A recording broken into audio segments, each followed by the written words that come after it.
Bismillahirrahmanirrahim. Alhamdulillah, puji syukur kita haturkan kehadirat Allah Azza wa Jal. Pagi ini kembali kita lanjutkan kajian dengan membaca buku pengantar belajar akidah. Selanjutnya kita akan membaca pengaruh kuat dari akidah terhadap mental hamba. Dan kali ini kita akan membaca dalam bentuk cerita, mulai dari halaman 46. Pengantarnya sudah kita sampaikan pada pertemuan sebelumnya, bahwa dengan memiliki akidah yang lurus, akidah yang melekat pada diri seorang hamba, ketika ada ujian apapun yang dialami oleh hamba, dia akan lebih siap untuk menyesuaikan diri. Sekarang kita akan baca kisah Ibrahim alaihissalam saat dibakar oleh masyarakatnya. Tafadhol. Bismillah, assalatu wassalamu ala rasulillah. Kisah Ibrahim saat akan dibakar oleh masyarakatnya. Saat Ibrahim berdebat dengan masyarakatnya mengenai berhala yang mereka sembah, beliau mengatakan, Qala afata'buduna min dunillahi ma la yanfa'ukum syai'a wa la yadurrukum uffin lakum walima ta'buduna min dunillah afala ta'qilun. Ibrahim berkata, apakah kalian menyembah selain Allah berhala yang sama sekali tidak bisa memberikan manfaat maupun membahayakan kalian? Celakalah kalian dan apa yang kalian sembah selain Allah. Mengapa kalian tidak berfikir? Masyarakat pun emosi dengan pernyataan Ibrahim hingga mereka menghukum Ibrahim. Qalu harrikuhu wansuru alihatakum in kuntum fa'ilin. Mereka mengatakan, bakar Ibrahim dan bela Tuhan-Tuhan kalian jika kalian serius melakukannya. Saat Ibrahim mau dilemparkan ke dalam api, beliau bertawakal kepada Allah dan mengatakan, Hasbiyallahu wa ni'mal wakil. Aku pasrahkan diriku kepada Allah dan Dia sebaik-baiknya yang dipasrahi. Ibnu Abbas mengatakan, Hasbunallah wa ni'mal wakil. Qala Ibrahim alaihi salam, Haina ulikiya finnar. Hina ulqiya finnar. Kalimat hasbunallah wa ni'mal wakil itulah yang dapat diucapkan Ibrahim ketika beliau dilempar ke dalam api. Hadis riwayat Bukhari nomor 1877. Demikianlah pengaruh tawakal yang luar biasa dari seorang Ibrahim, sehingga saat mau dilemparkan ke dalam api, beliau tidak gentar atau pingsan, namun pasrah kepada Allah. Lalu Allah menyelamatkan Ibrahim. Allah perintahkan agar api itu menjadi dingin dan memberi keselamatan bagi Ibrahim. Qulna ya naru kuni baradan wa salaman ala Ibrahim. Kami berfirman, wahai api, jadilah dingin dan berikanlah keselamatan bagi Ibrahim. Quran Surah Al-Anbiya ayat 69. Demikianlah pengaruh akidah yang kuat membuat hamba menjadi lebih tegar dalam menghadapi masalah. Nah, membaca cerita dengan mendengarkan diceritani, lebih enak mana, Pak? Hah? Lebih enak mendengarkan. Kalau kita membaca seperti ini rasanya hambar. Tapi kalau Anda mendengarkan melalui orang yang bercerita, ada bawaan emosi, ada suasana yang disampaikan dalam cerita itu, mungkin akan lebih nyaman. Tapi karena tadi sudah dibaca, ya sudah nggak saya ceritakan. Tapi ada satu cuplikan ya. Saat Ibrahim alaihissalatu wassalam mau dilemparkan ke dalam api, segede apa apinya itu? Api yang besar sekali. Sampai sebagian keterangan ulama tafsir menyebutkan, ketika ada burung yang terbang di atas api itu mati, Pak. Saking gedenya api itu. Sehingga ada burung terbang di atas api, burung itu kebakaran. hingga mereka memasukkan Ibrahim ke dalam api itu bukan dengan tangan mereka, tapi menggunakan manjanik, ketapel yang besar. Ibrahim ditaruh di atas ketapel tadi, lalu dilempar pakai manjanik, biar Ibrahim bisa masuk tepat di tengah api. Karena mereka khawatir kalau cuma dilempar pakai tangan, mereka sendiri nggak merasa kuat dengan kobaran api itu. Dan yang kedua, kalau nanti Ibrahim hanya terlempar di tepian api, mungkin tidak sampai mematikan. Maka mereka ingin agar Ibrahim terlempar di tengah api, sehingga mereka menggunakan manjanik. Dalam situasi itu datang Jibril alaihissalam menawarkan kepada Ibrahim. Jibril menyampaikan, "Ya Ibrahim, alaka hajah." Wahai Ibrahim, kau butuh bantuan enggak? Kau butuh bantuan atau tidak? Yang datang bukan jin, yang datang bukan manusia, yang datang makhluk yang luar biasa. Andaikan Ibrahim perintahkan kepada Jibril untuk melibas semua orang kafir tadi, butuh waktu berapa lama Jibril bisa melibas mereka? Gak butuh waktu lama.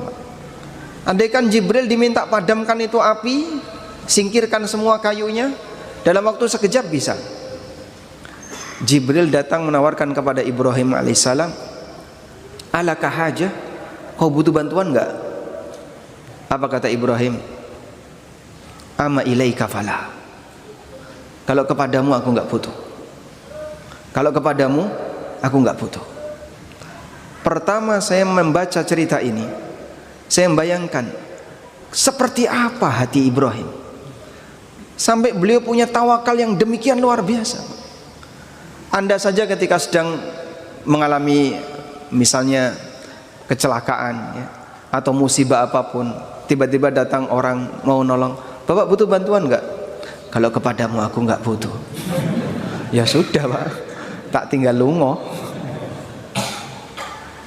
Dalam situasi itu Ibrahim alaihissalatu wassalam ditawarkan oleh Jibril alaihissalam, "Apakah Anda butuh bantuan?" Dengan hatinya yang luar biasa, tawakal tingkat tinggi, Ibrahim menyampaikan, "Ama ilaika fala." Kalau kepadamu aku enggak butuh. "Idzan fasar rabbak." Kalau begitu silakan kau berdoa. Lalu Ibrahim alaihissalam berdoa dan beliau menyampaikan sebuah kalimat, "Hasbiyallah wa ni'mal wakil." Hasbiyallah wa ni'mal wakil. Aku pasrahkan diriku kepada Allah, dan dia sebaik-baik zat yang dipasrai. Ada satu riwayat yang mengatakan Ibrahim mengucapkan kalimat, Ibrahim mengatakan kalimat, "Ilmuka bihali," ilmumu tentang aku, yughni an su'ali. Ilmuka bihali yughni an su'ali. Pengetahuanmu ya Allah tentang aku tidak perlu aku untuk memintamu, sehingga aku tidak perlu berdoa kepada Allah, karena Allah subhanahu wa ta'ala tahu tentang keadaanku. Tapi ini riwayat yang dhaif, riwayat yang palsu, sehingga tidak bisa kita jadikan sebagai acuan. Karena itu sebagian tokoh tertentu yang mengatakan doa yang terbaik adalah ilmuka bihali yughni an su'ali. Pengetahuanmu ya Allah tentang aku sehingga membuat aku tidak perlu meminta kepadamu. Ini doa yang keliru. Kalau hamba mau berdoa silakan meminta. Yang dilakukan oleh Ibrahim, beliau pasrahkan dirinya kepada Allah. Hasbiyallah wa ni'mal wakil. Dan ini menjadi salah satu doa ketika seseorang sedang dalam situasi terjepit. Dia pasrahkan dirinya kepada Allah Subhanahu wa taala. Dalam keadaan apapun, ketika Bapak sedang mengalami kondisi sulit, terjepit, banyak masalah, hasbiyallah wa ni'mal wakil. Pertama, ketergantungan yang harus kita bangun adalah ketergantungan kepada Allah. Baru setelah itu mencari sebab yang bisa kita dapatkan. Dan bentuk mencari sebab diantaranya adalah minta bantuan orang lain jika kita tidak bisa menyelesaikan sendiri. Tapi kalau yang dipikirkan adalah nanti ada yang mau bantu ini, nanti ada yang bisa menyumbang ini, nanti ada yang saya bisa minta ke sana, saya bisa akhirnya ketergantungan hati itu terlalu besar kepada makhluk. Dan Nabi SAW pernah mengatakan, Man 'allaqa nafsahu bi syai' wukila ilaihi. Barang siapa yang membangun ketergantungan dengan sesuatu, maka dia akan dipasrahkan kepada tempat dia bergantung. Bahaya ketika seseorang bergantung kepada selain Allah. Karena itu riwayat tadi mengajarkan kepada kita, dalam situasi segenting apapun, ketergantungan harus kita bangun kepada Allah. Selanjutnya, makhluk mencari sebab untuk mendapatkan apa yang dia inginkan. Dalam proses dia mencari sebab yang mubah. Kalau dia tidak bisa menyelesaikan sendiri, dia bisa minta tolong kepada orang lain. Ibnu Abbas mengatakan, hasbunallah wa ni'mal wakil, qalaha Ibrahim alaihissalam hina ulqiya finnar. Kalimat hasbunallah wa ni'mal wakil itu yang pernah diucapkan oleh Ibrahim alaihissalam ketika beliau dilemparkan ke dalam api. Dan kalimat ini diucapkan oleh siapa? Oleh siapa? Hasbunallah wa ni'mal wakil. Diucapkan oleh siapa? Para sahabat. Ketika kapan? Pada saat mereka mendapatkan ultimatum dari orang musyrik, kami akan serang Madinah dengan membawa pasukan dari berbagai macam suku. Itulah perang Ahzab, yang mustahil kaum muslimin bisa menghadapi dari sisi kekuatan, karena mereka didatangi dari luar, datang ke Madinah. Andaikan pasukan itu berhasil meringsek ke kota Madinah, habis Madinah. Karena jumlah penduduk Madinah, baik yang laki, perempuan, yang dewasa maupun yang anak-anak, tidak menyamai jumlah pasukan Ahzab. Jauh lebih besar pasukan Ahzab. Ini kalau pasukan Ahzab bisa ngeringsek masuk, yang laki-lakinya saja jelas kurang, ditambah yang perempuan, tambah yang anak-anak, itu belum menyamai jumlah pasukan perang Ahzab dari sisi kekuatan mereka. Allah Subhanahu wa ta'ala tahan pasukan Ahzab dengan adanya apa? Parit, sehingga mereka tidak bisa masuk, lalu saling memanah antara kaum muslimin dengan orang kafir, sampai akhirnya Allah Subhanahu wa ta'ala usir mereka dari kamp pertahanan dengan cara Allah kirimkan hujan berangin kencang sehingga mereka bubar. Allah kirimkan hujan berangin sampai mereka bubar, sehingga Nabi SAW mengatakan wahazamal ahzaba wahdah. Allah mengalahkan al-ahzab sendirian. Karena pasukan kaum muslimin tidak berhadapan, tapi mereka dikirimi oleh Allah angin, hujan kencang sehingga membuat mereka bubar, tenda-tendanya ambruk, lalu mereka pergi. Baik, disitulah nilai penting dari sebuah kepasrahan, sehingga hamba yang bisa pasrah kepada Allah, Allah Subhanahu wa ta'ala yang akan mencukupinya. Wa may yatawakkal 'ala Allah fa huwa hasbuh. Barang siapa yang bertawakal kepada Allah, maka Allah yang mencukupinya.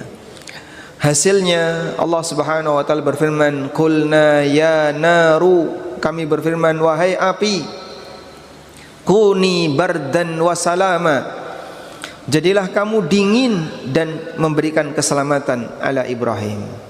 Sehingga bukan semata apinya yang dingin, tapi tempat itu menjadi keselamatan. Kalau apinya dingin, kayunya masih nyeronggot-nyeronggot ya. Kayunya masih berbahaya. Bapak bisa bayangin ketika dia dilempar, sementara di bawahnya penuh dengan kayu, mungkin runcing-runcing ujungnya, bisa nancap, bisa nusuk Ibrahim, tapi Allah jadikan itu keselamatan. Sekarang kita akan beralih kepada istrinya Ibrahim, yaitu Hajar radhiyallahu anha. Kisah kedua, kisah Hajar yang ditinggal Ibrahim di lembah Tandus. Ibunda Hajar, Ummu Ismail, salah satu di antara potret wanita yang paling kokoh batinnya. Saat Ibrahim mengungsikan Hajar bersama Ismail yang masih bayi di sebuah lembah tanpa kehidupan, beliau hanya ditinggali satu wadah berisi kurma dan satu kantong berisi air. Lalu Ibrahim pergi tanpa kata. Hajar pun mengejarnya sambil bertanya, "Ya Ibrahim, aina tazhabu wa tatrukana bihadzal wadi allazi laisa bihi anisun wala sayun?" Faqalat lahu zalika miraran wa ja'ala la yaltafitu ilaiha faqalat lahu Allahu amaraka bihadza qala na'am qalat idzan la yudayyi'una thumma raja'at. Wahai Ibrahim, kamu mau kemana?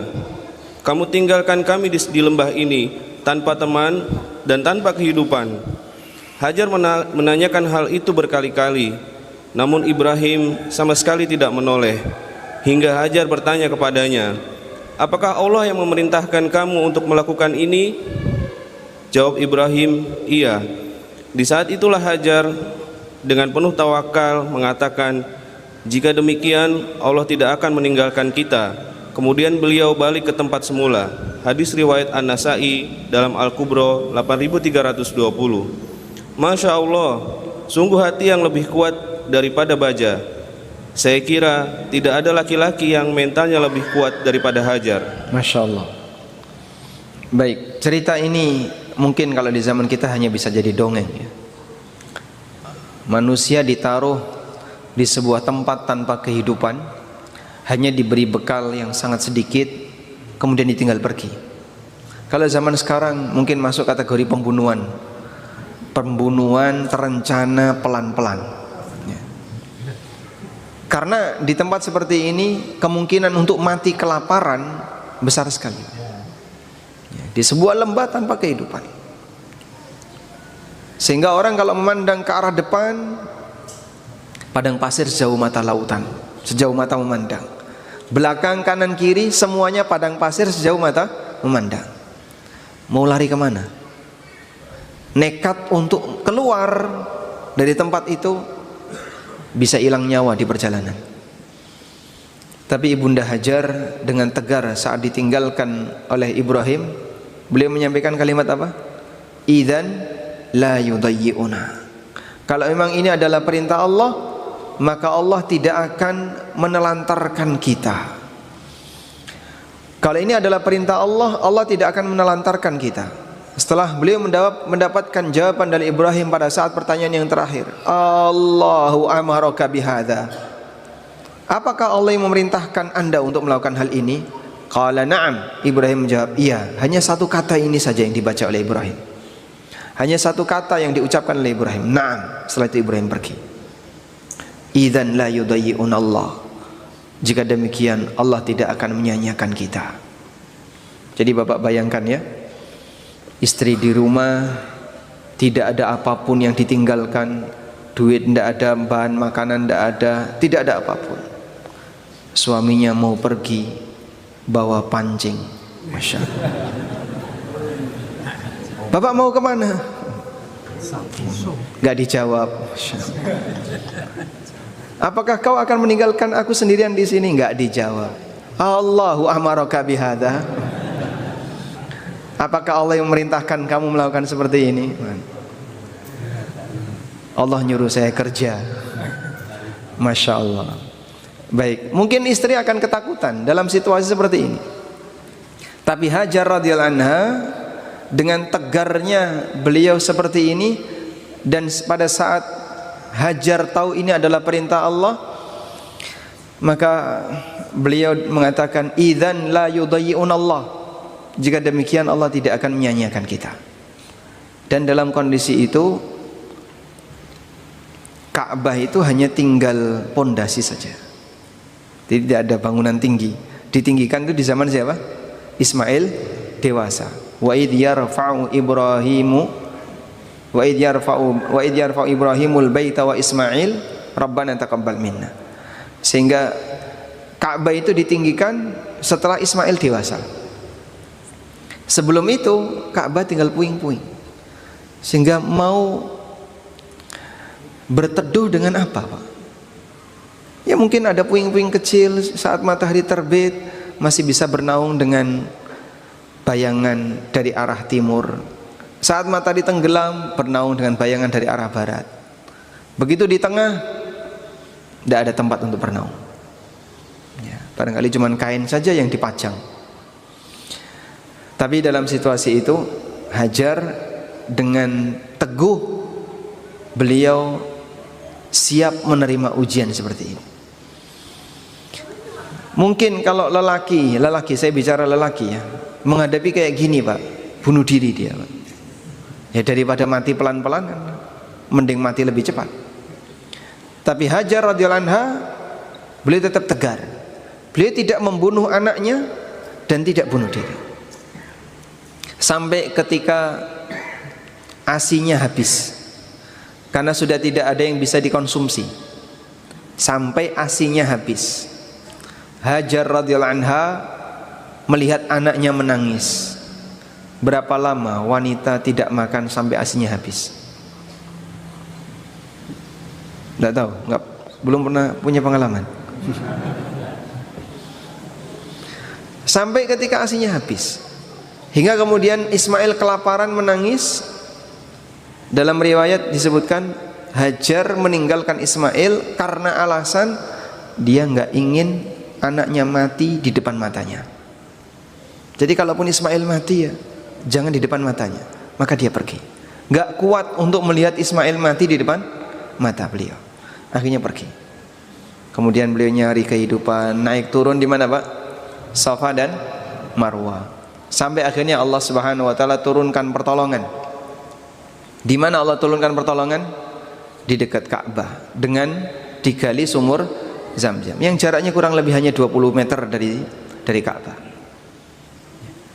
Dari situlah Allah Subhanahu wa taala memberikan sumber kehidupan bagi Hajar dan Ismail sampai mereka dewasa.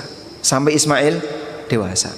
Jadi tidak ada makanan, tidak ada apapun, cuman minum Zam-Zam saja setiap hari itu.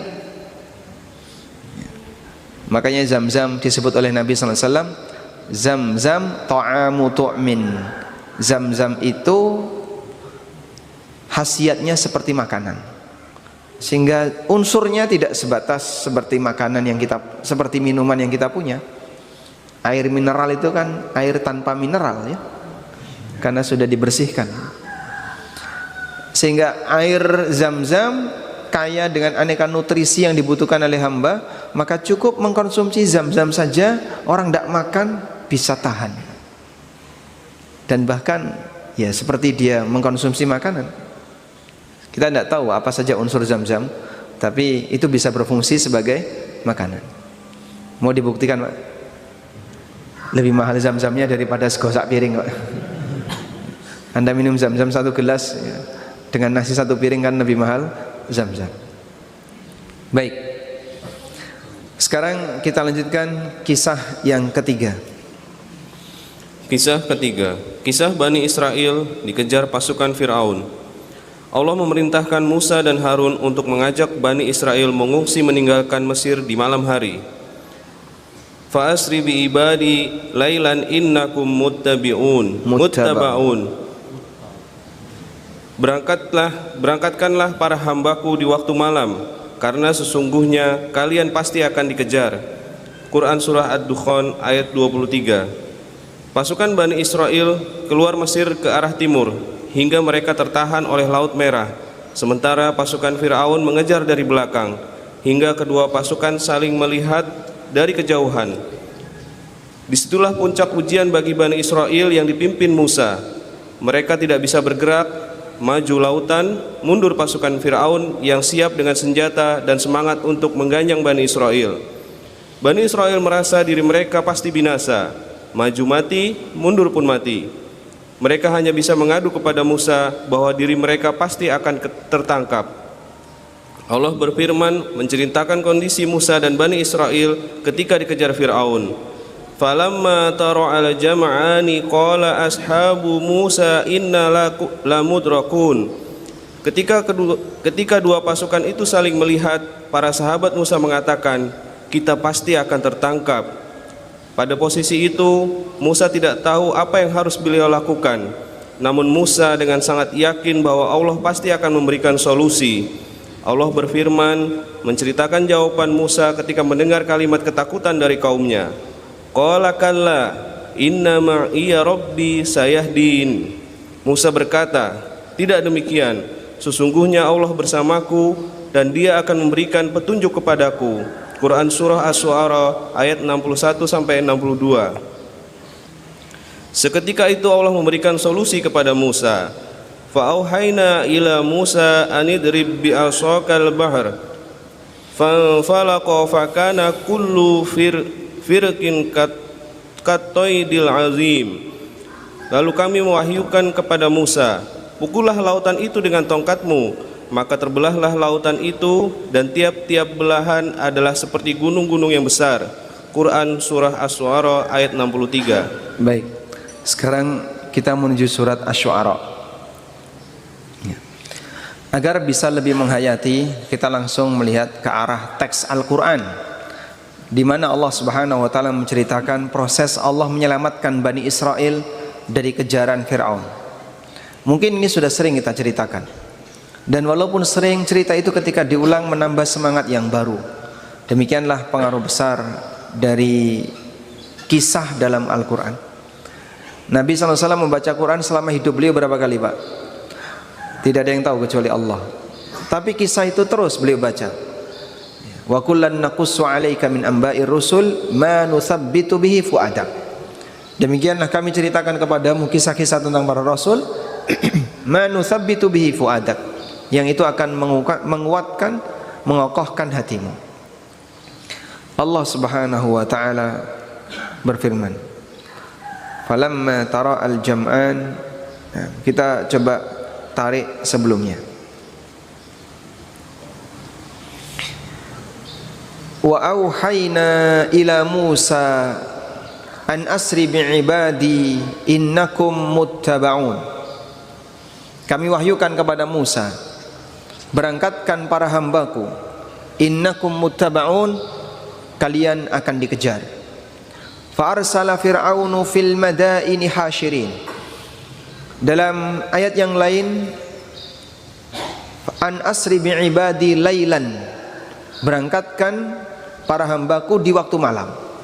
Jadi Bani Israel diminta untuk meninggalkan Mesir di waktu malam hari, pada saat suasana pasukan mungkin sedang beristirahat, sehingga dalam situasi itu Bani Israel diminta untuk meninggalkan Mesir di malam hari. Berarti peristiwanya Bani Israel tidak dalam kondisi dipenjara, tapi mereka dijajah dengan cara dipekerjakan, sehingga dia dibawa ke negeri Mesir, meskipun Mesir itu bukan negeri aslinya, lalu dipekerjakan di situ. Coba Bapak bayangkan ya, orang Jawa dipindah ke Suriname, sampai di Suriname dipekerjakan oleh Belanda, sehingga mereka dikasih tempat tapi disuruh bekerja. Bani Israel aslinya dari Syam, di zaman Yusuf pindah ke Mesir. Lalu setelah mereka berkembang dalam jumlah banyak, dipekerjakan oleh penduduk Mesir. Dipekerjakan dalam arti ditindas. Malam harinya mereka diminta oleh Musa untuk meninggalkan Mesir. Fa arsala fir'aunu fil madaini hasyirin. Maka Fir'aun langsung mengirim beberapa orang untuk mengumpulkan pasukannya, ngirim jenderal-jenderalnya, ya, pasukan peloton A, peloton B, peloton C, semuanya kemudian berpencar untuk menyatukan pasukannya. Fil madain, dari berbagai macam negeri, dari berbagai macam daerah, sehingga satu kerajaan kan terdiri dari banyak daerah ya. Daerah A siap dengan sekian pasukan, daerah B dengan siap pasukan. Innaha ulai lasyirzimatun qalilun. Dengan sombongnya dia bilang, mereka Bani Israel itu hanya sekelumit orang kecil. Lasyirzimatun qalilun, hanya sekelompok orang kecil yang sedikit jumlahnya. Wa innahum lana laghaizun, dan mereka telah membuat emosi kita. Wa inna la jami'un hadirun, kami telah berikan peringatan kepada mereka. Allah mengatakan, fa akhrajnahum min jannati wa uyun. Kami keluarkan Fir'aun dari kebun yang mereka punya, wa uyunin, dan mata air yang mereka miliki, wa kunuzin wa maqamin karim, dan dari harta benda yang mereka punya serta kedudukan yang tinggi. Ada yang jadi raja, ada yang jadi perdana menteri, ada yang jadi menteri-menteri, ada yang jadi jenderal, dan seterusnya. Allah mengatakan, kami keluarkan mereka dari kekayaan mereka, dari kebun yang mereka punya, dari kekuasaan yang mereka miliki. Maksudnya apa? Ketika Allah hendak membinasakan Fir'aun dan orang-orang jahat di kalangan tentaranya Fir'aun, caranya bukan dengan istananya dibuat tenggelam atau dihujani batu atau dikirim angin kencang atau dengan musibah bencana alam, tidak. Tapi cara Allah membinasakan mereka adalah lelakinya dikeluarkan lalu ditenggelamkan, sehingga kerajaan Fir'aun utuh, kekayaan Fir'aun utuh, tak tersentuh, utuh, tapi lelakinya yang dikeluarkan. Disinilah cara Allah Subhanahu wa ta'ala membinasakan Fir'aun dan bala tentaranya. Jadi bukan dikirim pasukan lalu bertempur, bukan, atau kerajaannya dibinasakan dengan cara ditenggelamkan, tapi pasukannya dikeluarkan lalu lelaki-lelaki ini ditenggelamkan ke dalam lautan. Semuanya diajak keluar untuk mengejar Bani Israel. Fa'atba'uhum musyrikin. Mereka pun mengikuti, mengejar Bani Israel musyrikin, ke arah timur. Pakai kaf ya, bukan pakai kaf. Kalau musyrikin kan orang musyrik. Musyrikin ke arah timur. Falamma tara al-jam'an. Ketika dua pasukan itu saling melihat, qala ashabu Musa. Maka orang-orang yang berada di sekitar Musa mengatakan, inna lamudrakun, kita pasti ketangkap. Sehingga Bapak bisa bayangkan, Pak, laki, perempuan, yang dewasa maupun yang anak-anak dalam jumlah yang sangat banyak berada di tepi laut. Belakang mereka pasukan dari kejauhan kelihatan, itu pasukan Fir'aun yang akan membantai kita semuanya. Sehingga mereka semuanya ketakutan. Takut itu menular atau tidak, Pak? Menular. Dan Bapak bisa bayangkan, orang kalau sudah dalam keadaan takut, takut itu manusia akan bernilai 0, 0. Orang kalau sudah takut, dia kehilangan semuanya sudah. Karena kekuatan manusia itu salah satunya adalah mentalnya. Tapi kalau sudah dalam kondisi takut, maka jadinya 0. Sehingga Anda bisa bayangkan di sini, Pak. Ada banyak orang. Ada banyak orang ya. Musa ada di tengah mereka. Sekian banyak orang ini 0 semua. Takut semua. Angka 0 ini akan menjadi tidak ada nilainya ketika dia dibiarkan 0. Tapi begitu ada satu pemberani, 0 ini berfungsi. Itulah keberanian Musa alaihissalam. Keberanian bukan karena kemampuan, tapi keberanian karena tawakal. Sehingga dalam situasi ketika semuanya ketakutan, qala ashabu Musa, orang-orang yang berada di sekitar Musa mengatakan, inna lamudrakun, kita pasti ketangkap. Apa kata Musa? Kalla, enggak mungkin. Inna ma'iya rabbi sayahdin. Allah bersamaku dan dia akan memberikan petunjuk kepadaku. Dia akan memberikan petunjuk kepadaku. Fa'auhayna ila Musa anidrib bi'asakal bahar. Maka kami wahyukan kepada Musa, pukulkan tongkatmu ke arah lautan. Fanfalaqa fakana kullu firqin kattaudil azim. Maka lautan tadi terbelah. Belahannya seperti apa, Pak? Gunung. Maksudnya gimana, Pak? Airnya tidak pergi, tapi airnya naik. Allah tidak membuat air lautan tadi pergi ke samudra yang lain, tidak. Tapi Allah Subhanahu wa ta'ala jadikan air itu naik ke atas. Sehingga Bapak bisa bayangkan seperti akuarium ya. Akuarium besar, terus kita ada di bawahnya, atas kanan kirinya apa? Penuh air dan ikan. Akuarium besar, tapi ini tanpa kaca. Sehingga dalam situasi itu mereka bisa lewat. Wa azlafna thammal akharin wa anjayna Musa wa man ma'ahu ajma'in.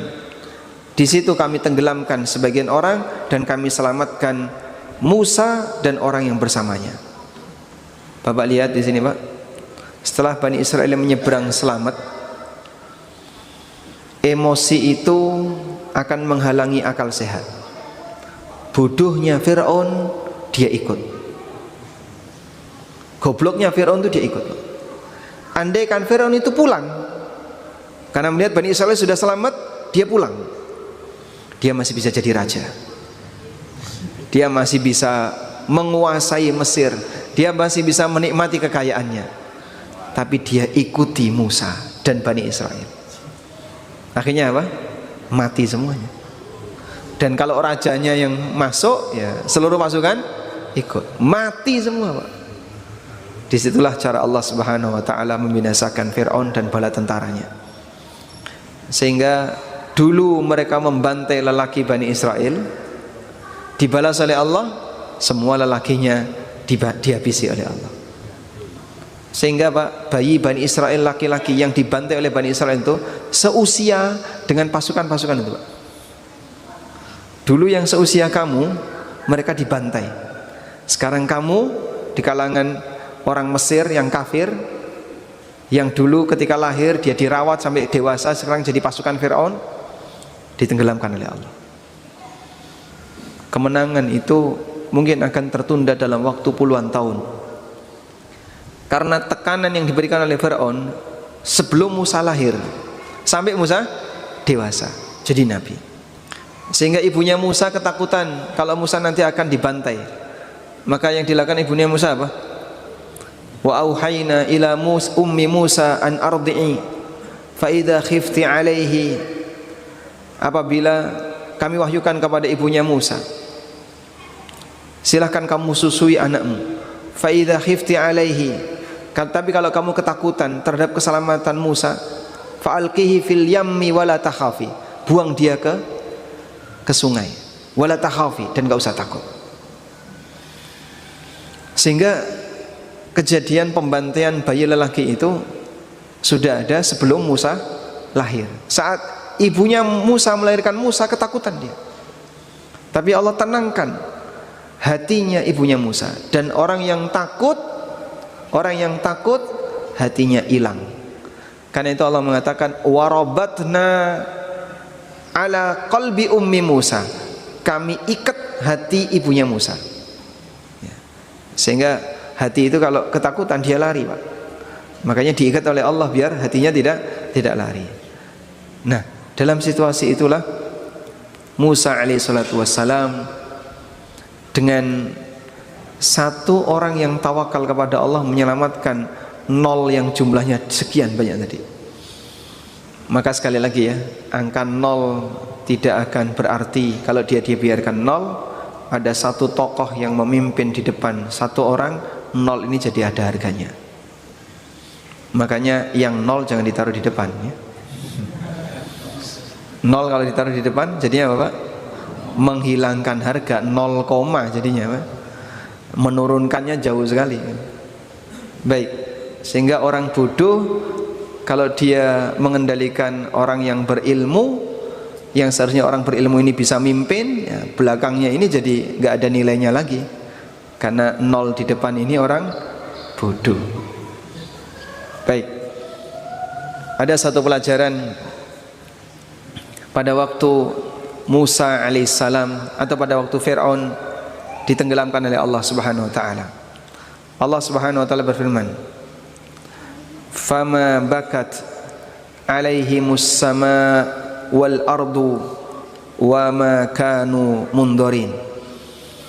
Setelah Fir'aun ditenggelamkan, Allah mengatakan fama bakat alaihimus sama wal ardu wa ma kanu mundorin. Langit tidak menangisi kematian Fir'aun, bumi juga tidak menangisi kematian Fir'aun. Wa ma kanu mundorin, dan mereka juga tidak ditunggu, tidak dinantikan. Ibnu Abbas radhiyallahu anhu pernah ditanya oleh seseorang, langit dan bumi tidak menangisi kematian Fir'aun dan bala tentaranya, apakah berarti langit dan bumi akan menangisi kematian sebagian hamba? Jawab Ibnu Abbas, na'am, iya. Kapan itu? Ketika ada mukmin saleh yang banyak berbuat taat, menyebarkan kebaikan bagi masyarakat, pada saat dia mati ditangisi langit dan bumi. walaupun Anda tidak melihatnya. Ini hal gaib. Kenapa kok ditangisi langit dan bumi? Orang saleh ini ketika beramal saleh, amalnya kemana Pak? Naik ke atas. Ilaihi yas'adul kalimut thayyib wal amalus salih yarfa'u. Kalimat thayyib, zikir-zikir, kalimat-kalimat thayyib akan naik. Amalus salih juga akan diangkat oleh Allah. Sehingga langit akan menerima setiap amal saleh dan kalimat-kalimat yang indah, yang baik, zikir-zikir yang dibaca oleh seorang hamba. Maka langit punya pengalaman. Fulan, si A, si B beramal A melewati dia, beramal B melewati dia. Begitu orang ini mati, ketaatan tadi sudah tidak lagi lewat. Maka langit menangis dengan kematian orang ini. Bumi sebagai tempat pijakan orang ketika beramal saleh dan beramal ketaatan. Pada saat yang beramal saleh ini mati, maka yang melakukannya di atas permukaannya berkurang. Yang melakukan ketaatan dan kesolehan di atas permukaannya berkurang. Di saat itulah langit dan bumi menangis karena kematian orang saleh. Maka sebagaimana kematian orang kafir tidak ditangisi langit dan bumi, kematian orang mukmin yang baik ditangisi langit dan bumi. Sehingga tangisan yang bernilai pujian bukan tangisan istri dan suami, anak dan tetangga, tapi tangisan yang bernilai pujian adalah tangisan makhluk yang istimewa seperti langit dan bumi. Baik. Selanjutnya kita akan lanjutkan kisah yang keempat. Kisah keempat, penguatan mental Bani Israel. Sebelum Bani Israel diungsikan meninggalkan Mesir, Allah persiapkan mereka dengan cara mereka diperintahkan banyak ibadah. Mereka akan menghadapi ujian yang lebih besar dan iman mereka harus dikuatkan. Penguatan iman itu dilakukan dengan banyak mendekat kepada Allah. Walaupun mereka tidak bisa sholat di tempat ibadah, mereka harus tetap menjaga sholat di rumah mereka.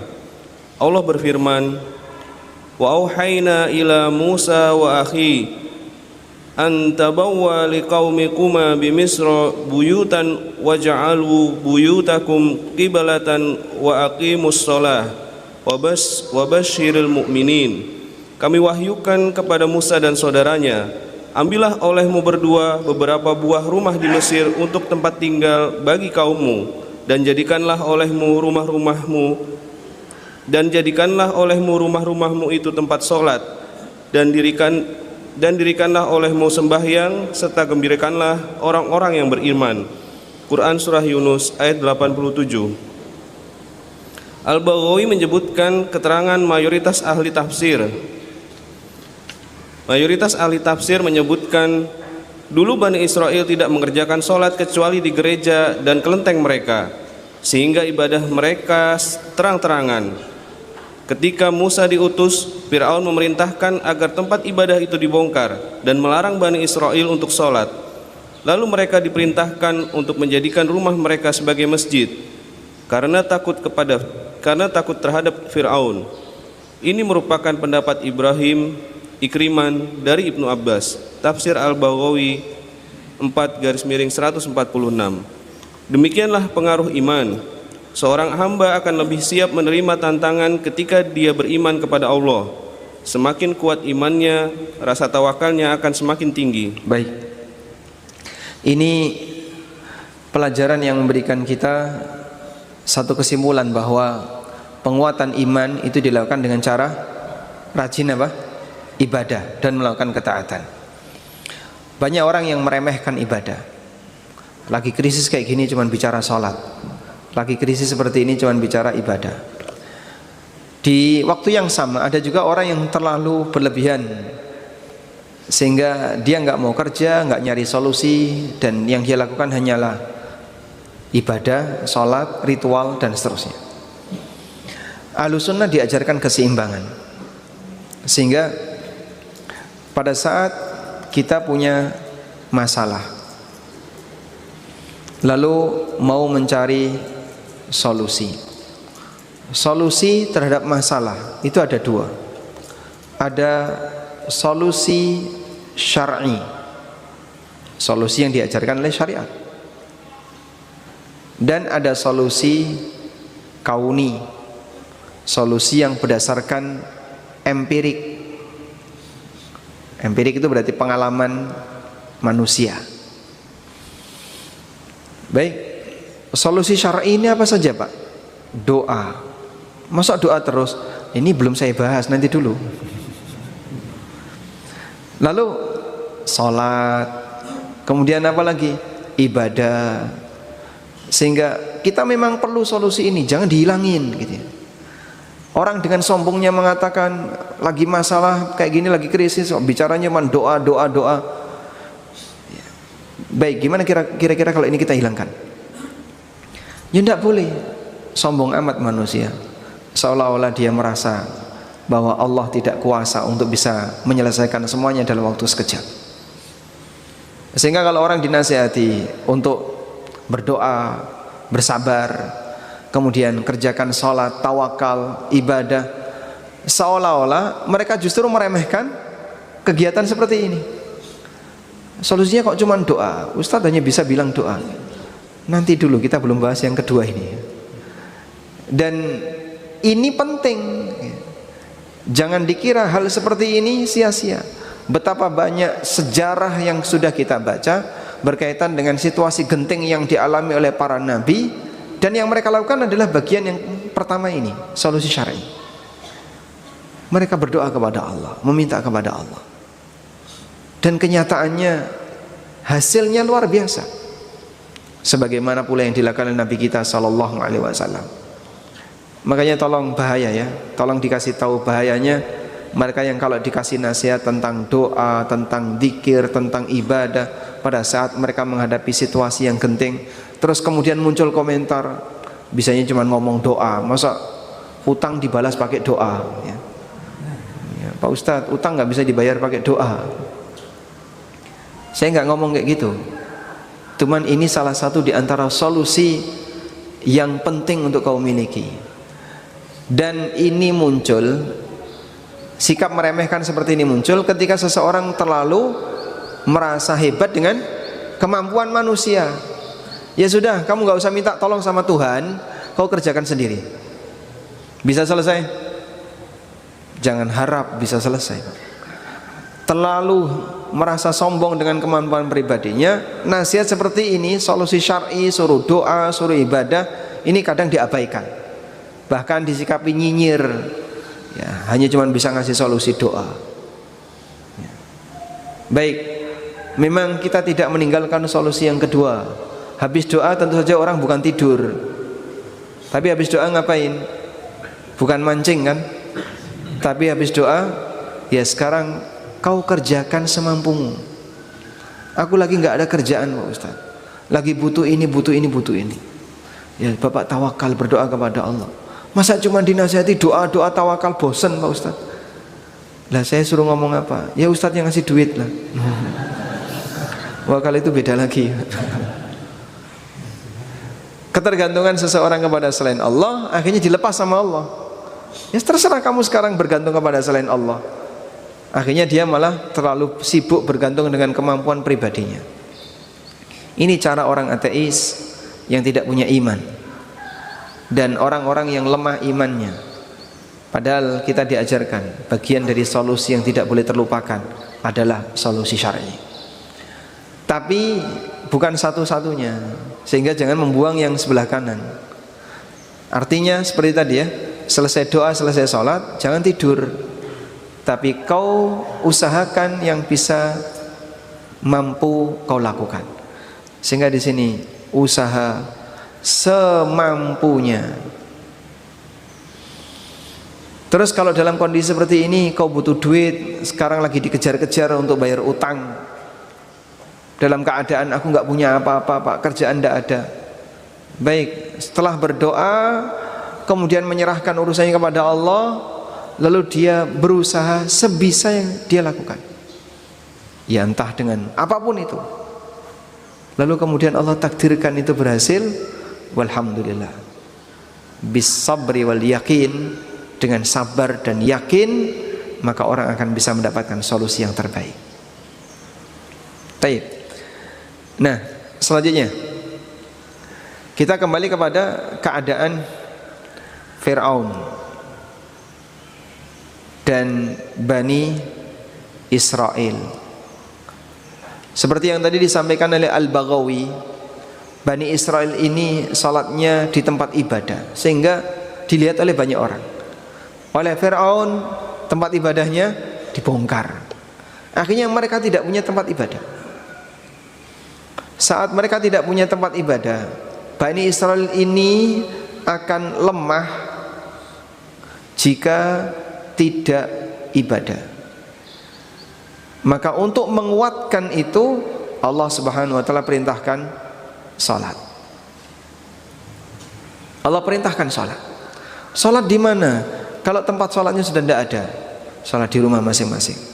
Antabawwa'a liqaumikuma bimisra buyutan waj'alu buyutakum qiblatan wa aqimus shalah. Jadikan rumah kalian sebagai kiblat dan tegakkan salat di situ. Dijadikan kiblat itu maksudnya dijadikan tempat ibadah. Lalu kerjakan salat di situ. Sehingga mereka dikuatkan imannya, dikuatkan mentalnya dengan cara salat. Makanya beda, Pak, antara orang yang terkena musibah dan dia rajin ibadah dengan orang terkena musibah dan dia jarang ibadah. Itu beda jauh, Pak. Beda jauh. Bedanya masalah bagaimana cara mental menyikapinya.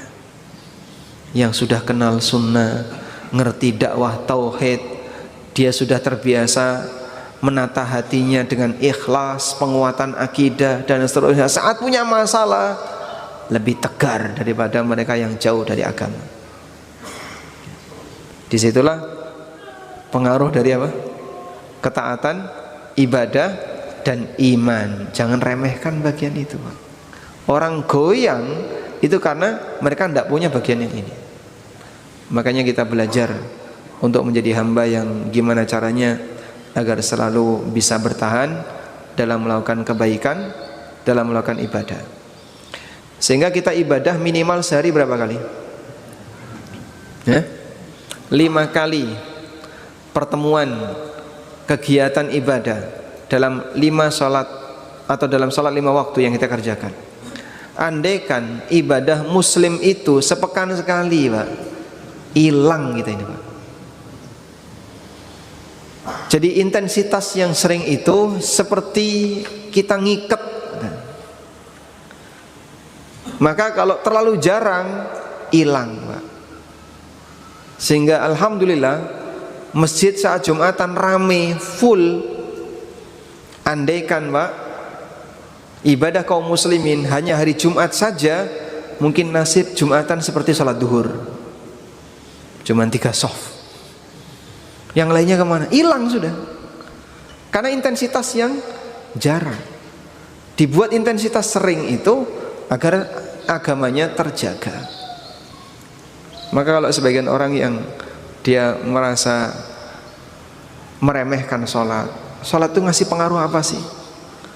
Ya, kedekatan kamu dengan penciptamu, sehingga agamamu itu terjaga, ideologimu terjaga, yakinmu terjaga, dan seterusnya.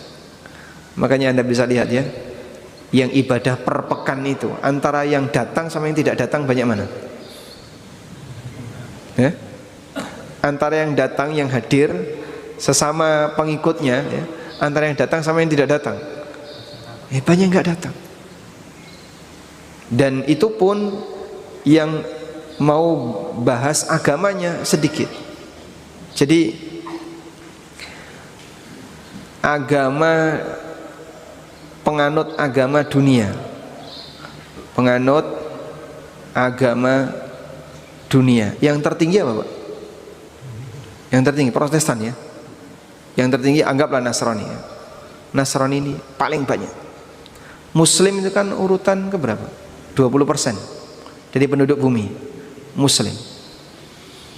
Cuman 20% dari penduduk bumi. Prediksinya besok ini akan berbalik, katanya ya, prediksinya. Ya dengan mengesampingkan tanda hari kiamat dan seterusnya. Prediksinya besok ini terbalik. Jadi kalau nggak salah ini sekitar berapa? Ada 40-an% Nasrani. Mungkin ya. Jadi sekitar 40%. 2 kali lipat yang muslim. Sisanya itu agama yang lain. Prediksinya akan kebalik. Karena mulai banyak orang yang meninggalkan disebabkan intensitas mereka dalam kegiatan ibadah itu jarang. Ditambah lagi janji indah yang luar biasa bahwa mereka akan diselamatkan oleh sang juru selamat. Yang rajin sama yang tidak rajin sama saja.